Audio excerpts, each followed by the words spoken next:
বিসমিল্লাহির রহমানির রহিম। আসসালামু আলাইকুম। দেখতেছেন একটা মুরগি, সুস্থ মুরগি, সুস্থ মুরগি, সুন্দর পরিবেশ। তো আমি কিছু কিছু জিনিস আপনাদের দেখানোর জন্য আমি একটু শর্ট ভিডিও করলাম। কাইন্ডলি একটু দেখে নেবেন। যেমন এই যে মুরগির পায়খানা, এই ধরনের পায়খানা হলো মুরগির অ্যাসিডিটির কারণে হয়। এই সমস্যার জন্য আপনারা যা দিবেন সেটা হলো 2+ অর্থাৎ টক্সিন বাইন্ডার, 2+ অ্যানটক্স, অ্যানাটক্স, অক্সিটক্স, যেই ধরনের যে কোনো একটা টক্সিন বাইন্ডার দিয়ে দিবেন।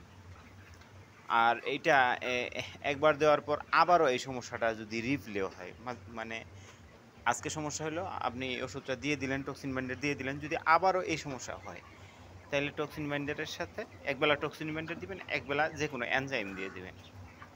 এনজাইম অর্থাৎ হজমের সমস্যার কারণে এইটা ঘুরে ঘুরে হয়। যেমন এই যে সমস্যাগুলো, যদি এই ধরনের পায়খানা হয়, অনেকে আবার এই ধরনের পায়খানা দেখে মনে করে ফেলবে যে মুরগির গাম বড় হয়ে গেছে, অনেক বড় সমস্যা হয়ে গেছে, রানীক্ষেত হয়ে গেছে, ভয় করবে। আসলে তেমন কিছু না।